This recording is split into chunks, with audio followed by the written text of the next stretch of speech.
स्वागत है आपका भारत वॉइस में। पूरे देश में महाराष्ट्र की राजनीति एक ऐसे हालात से गुजर रही है जहां पर अभी भी नई सरकार के गठन के बावजूद कुछ कहना बहुत मुश्किल हो रहा है। पहले तो शरद पवार ने भविष्यवाणी की कि अगले 6 महीने में यह सरकार गिर जाएगी। एनसीपी के कार्यकर्ताओं से शरद पवार ने कहा कि वो मध्यावधि चुनाव की तैयारियां करें, लेकिन अब उद्धव ठाकरे ने जो बात की है, शुक्रवार को अपने कार्यकर्ताओं को उन्होंने जो संकेत दिया है, जो बातें कही है, उससे ऐसा लग रहा है कि महाराष्ट्र की राजनीति में बहुत जल्द एक नया मोड़ आने वाला है। पहले तो 11 तारीख का इंतजार है कि 11 को जब सुप्रीम कोर्ट में इस मामले की सुनवाई होगी, यानी 16 अयोग्य विधायकों का जो मामला लंबित पड़ा है, उस मामले पर कोई ना कोई सुप्रीम कोर्ट से फैसला आएगा। लेकिन उसके पहले उद्धव ठाकरे ने अपने कार्यकर्ताओं को कहा है, यानी शिवसेना के कार्यकर्ताओं से कहा है कि वो तैयार रहें, क्योंकि ये बेमेल की सरकार है। ये सरकार ज़्यादा लंबे समय तक नहीं चल सकती है। उन्होंने शिवसेना के कार्यकर्ताओं के साथ मीटिंग में ये बात कही है कि वो मध्यावधि चुनाव की तैयारियां करें और अपने स्थानीय कार्यकर्ताओं को बताएं, नेताओं को बताएं, लोगों को बताएं कि कैसे ये तमाम लोग जो लोग बागी हुए हैं, उन्होंने सरकार में रहते हुए कैसे वो रुख अपनाया, यानी सरकार के खिलाफ और पार्टी के खिलाफ काम किया और दूसरे से मिलकर बगावत का रास्ता अपनाया। तो इस तरीके से उन तमाम लोगों के लिए जो छोड़ के गए हैं, अभी भले ही शिंदे गुट में शामिल होकर वो सरकार और सत्ता का सुख भोग रहे हों, लेकिन आने वाले दिन उनके लिए बेहद मुश्किल भरे हो सकते हैं। तो ये कहा जा रहा है कि ये बेमेल की सरकार है। एक तरफ तो मजबूरी में शिंदे को मुख्यमंत्री बना दिया गया, अगर नहीं बनाया जाता तो वो उनके जो बहुत सारे विधायक हैं वो टूट जाते।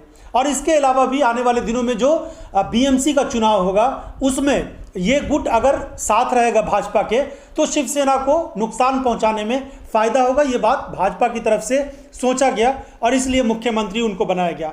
दूसरी तरफ देवेंद्र फडणवीस का पर कतरने की भी तैयारी की जा रही थी, तो उनको भी कमज़ोर किया गया, उनको नीचे किया गया। यानी पहले मुख्यमंत्री थे और अब वो उप मुख्यमंत्री हैं, शिंदे के नीचे काम कर रहे हैं।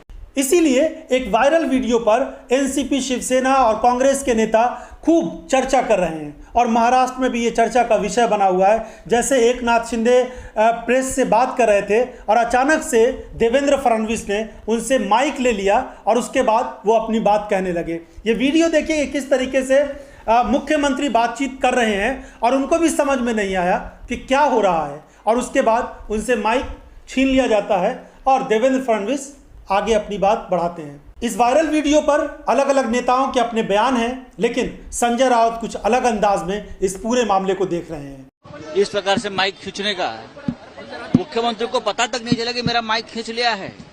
आज माइक खींचा है, कल उनको खींच लेंगे। ये उससे पता चलता है कि सरकार का रिमोट कंट्रोल किसके पास है, किसके हाथ में है। सीएम के पास हमारे माइक भी नहीं है। उद्धव ठाकरे का यह कहना है कि सरकार तो बन गई है, लेकिन मंत्रिमंडल बनने के बाद इस सरकार के भविष्य को देखा जाएगा कि ये कितने दिनों तक चल पाएगी, क्योंकि ये सरकार बेमेल की सरकार है, ज्यादा दिनों तक नहीं चल सकती है। साथ ही उन्होंने कहा है कि जो 11 तारीख का दिन है, जिस दिन सुप्रीम कोर्ट में सुनवाई होगी, वो बहुत खास होगा शिवसेना के लिए भी और देश के लोकतांत्रिक व्यवस्था के लिए भी। उस दिन देखना होगा कि सुप्रीम कोर्ट की तरफ से क्या फैसला आता है। 16 विधायकों के अयोग्यता का मामला हो, 1-2 और स्पीकर का मामला उसमें है। इन सब चीज़ों को देखना होगा कि उस दिन सुप्रीम कोर्ट की तरफ से क्या बातें सामने आती है। लेकिन इन सब के बावजूद जिस तरह से महाविकास अघाड़ी के नेता कॉन्फिडेंट नजर आ रहे हैं, शिवसेना के नेता में आत्मविश्वास अब एक तरह से बढ़ता हुआ नजर आ रहा है। हालांकि पूरी पार्टी टूट गई है, ज़्यादातर जो विधायक है वो छोड़कर भाजपा के गुट में चले गए और विरोधी गुट में चले गए, लेकिन इसके बावजूद भी शिवसेना के नेताओं के अंदर एक कॉन्फिडेंस नजर आ रहा है। और उद्धव ठाकरे का कहना है कि जो उनका सिंबल है, जो चुनाव चिन्ह है, तीर धनुष, जो उनका चुनाव चिन्ह है, वो मूल पार्टी के पास ही रहेगा, वो किसी और के पास नहीं जाएगा। और जो कार्यकर्ता हैं, जो लोग अब पार्टी के साथ हैं, वो ज़मीनी स्तर पर काम करें, लोगों के बीच जाएं और लोगों से बताएं कि उनके साथ किस तरह से धोखा हुआ है। तो अब ये बात कहा जा रहा है कि ज़मीन पर लड़ाई लड़ने के लिए उद्धव ठाकरे तैयार हो रहे हैं। कांग्रेस पार्टी ने साफ कह दिया है कि वो शिवसेना के साथ रहेंगे, महाविकास आघाड़ी के साथ रहेंगे। एनसीपी के शरद पवार ने भी कह दिया है कि जब मध्यावधि चुनाव होगा सब मिलकर चुनाव साथ लड़ेंगे। तो ऐसी स्थिति में ऐसा लगता है कि भारतीय जनता पार्टी का जो सपना है कि चाहे वो बीएमसी के चुनाव में जीतने का हो या आने वाले दिनों में लोकसभा चुनाव को लेकर बहुत सारे सपने प्रधानमंत्री नरेंद्र मोदी ने भी सजा रखे हैं, उन सपनों को चकनाचूर करने का एक मास्टर प्लान ऐसा लगता है कि महाविकास आघाड़ी ने बना लिया है। यह कहा जा रहा था कि जैसे ही शिवसेना टूटेगी, सरकार गिरेगी, तो कांग्रेस अलग हो जाएगी, एनसीपी अलग हो जाएगी और ये सब लोग अलग अलग हटके और एक दूसरे पर आरोप लगाएंगे और खास करके उद्धव ठाकरे पर कांग्रेस और एनसीपी के नेता ये कहेंगे कि उन्होंने सही तरीके से काम नहीं किया, सरकार नहीं चलाई, जिसकी वजह से इस तरह के हालात हुए हैं। लेकिन भारतीय जनता पार्टी के नेताओं की जो सोच थी उसके बिल्कुल अलग महाराष्ट्र में इस वक्त काम हो रहा है, क्योंकि महाविकास आघाड़ी के नेता अब एकजुटता दिखा रहे हैं और वो ये साफ कह रहे हैं कि आने वाले दिनों में जो भी चुनाव होंगे उसमें वो सब मिलकर साथ लड़ेंगे। उद्धव ठाकरे के सामने अगर ये संकट की घड़ी है तो उन्होंने जो सरकार चलाई है इतने दिनों तक, तो उस अब आगे भी वो साथ मिलकर चुनाव लड़ेंगे।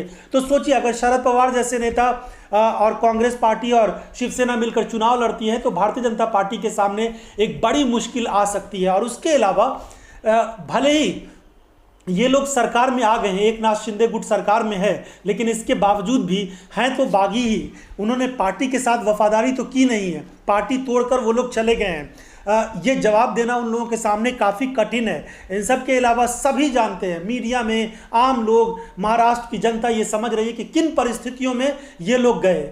महाराष्ट्र में ही नहीं, पूरे देश में ये कहावत मशहूर है कि शिवसेना के नेता झुकते नहीं हैं, किसी के आगे सरेंडर नहीं करते हैं। लेकिन क्या ईडी के सामने इन लोगों ने सरेंडर किया है? ईडी के दबाव में आए हैं, सीबीआई और जांच एजेंसियों और केंद्रीय एजेंसियों के दबाव में इन लोगों ने अपना फैसला लिया है? ये सवाल वहाँ के लोग, महाराष्ट्र के लोग पूछ रहे हैं। और अब ये भी पूछ रहे हैं कि जब ये पूरा गुट भाजपा के साथ वहाँ पर सरकार बना चुका है तो किसके पास अब ईडी का नोटिस आ रहा है? कई सारे नेता जो जिन पर ईडी के नोटिसेस थे, जिनसे पूछताछ हो रही थी, उन लोगों का अब क्या हुआ? क्या उन लोगों से अब भी पूछताछ जारी रहेगी? तो शिवसेना पर भारतीय जनता पार्टी ने और बागी गुट ने यह आरोप लगाया था कि वो हिंदुत्व के रास्ते को छोड़ करके तुष्टीकरण की राजनीति वाले लोगों के साथ चली गई है, कांग्रेस और एनसीपी के साथ चली गई है। लेकिन अब हिंदुत्व की बात करने वाली भारतीय जनता पार्टी को शायद बाकी कोई भी ऐसी पार्टी जो हिंदुत्व के लिए और उस नाम पर वोट मांगती है, वो शायद ऐसा लगता है कि बर्दाश्त नहीं है, उसको वो स्वीकार करने को तैयार नहीं। और इसीलिए अब शिवसेना से आर पार की लड़ाई में भारतीय जनता पार्टी के नेता भी नजर आ रहे हैं। ये कहा जा रहा है कि उनकी कोशिश है कि किसी भी तरीके से शिवसेना को महाराष्ट्र में बहुत ज़्यादा कमज़ोर कर दिया जाए, तोड़ दिया जाए और इस लायक बना दिया जाए कि वहाँ पर चुनाव में उसकी कोई ताकत और हैसियत ही ना रहे। लेकिन इन तमाम चीज़ों को, इन तमाम मंसूबों को अब खुद जो महाविकास आघाड़ी के नेता हैं और उद्धव ठाकरे हैं वो पानी फेरते हुए नजर आ रहे हैं और साफ तौर पर आगे चुनाव की तैयारियों में लग गए हैं। देखते हैं महाराष्ट्र की राजनीति आने वाले दिनों में किस तरह से और बदलती है, इस पर हमारी नज़र रहेगी। इस एपिसोड को देखने के लिए आपका बहुत बहुत धन्यवाद।